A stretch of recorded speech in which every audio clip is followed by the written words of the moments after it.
أقف اليوم تحت هذه القبة لأوصل للحكومة صوت الشعب الأردني، هذا الصوت الذي بح ولم يجد آذانا صاغية تسمعه وسائدا، وسأبدأ بالقضايا العامة التي تمس كل مواطن أردني.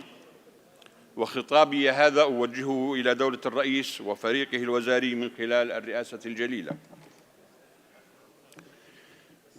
أولاً، لقد طالبت في خطابي في الدورة الأولى بإحلال العمالة الوافدة بعمالة أردنية، وقلت ولا أزال أقول: أردنت العمالة في الأردن ضرورة وطنية يجب السعي نحو تحقيقها، فرغم الإجراءات التي اتخذتها الحكومة إلا أنها لا تكفي. يعني رفعت رسوم الإقامة ورفعوا علينا الأجور، وأعيد أردن قطاع المطاعم والفنادق والحلويات. ثانياً، طالبت أيضاً بمهنة حارس العمارة، ومن خلال أمانة عمان والبلديات لتكون جهة إشرافية عليها، وأنا مستعد لتقديم تصور وخطة شاملة لهذا الموضوع. ثلاث، زيادة الدعم لصندوق المعونة الوطنية ليس حلاً للفقر والبطالة، علينا أن نجد بدائل أخرى لهذا الموضوع.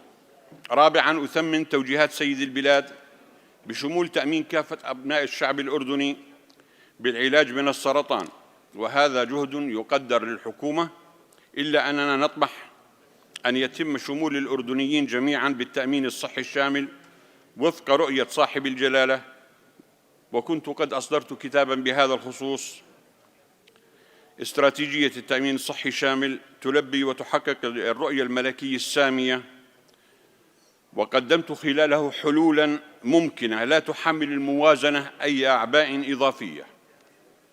خامساً، توسيع دائرة قبول طلاب التخصصات الطبية في الجامعات الأردنية، حفاظاً على رأس المال الأردني والعملة الصعبة التي يتم تحويلها لأبنائنا الذين يدرسون في الخارج، ولتعديل الميزان التجاري الأردني الذي ينعكس على الاستثمار بشكل إيجابي.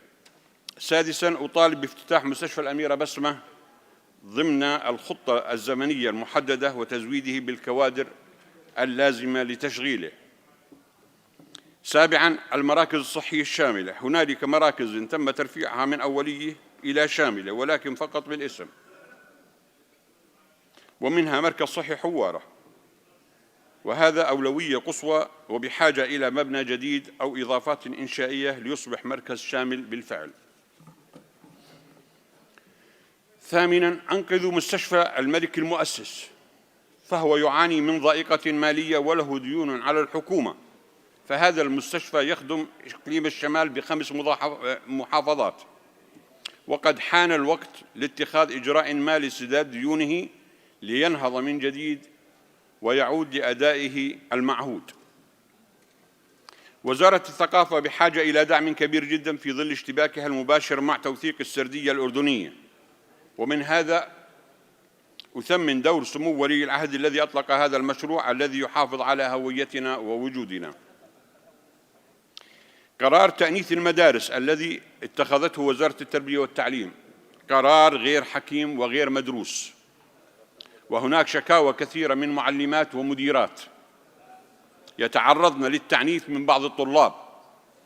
كان الأولى السير بهذا القرار بالتدريج إن كان هذا ضرورياً، مع العلم أن أبعاده المجتمعية سلبية على كافة الصعد.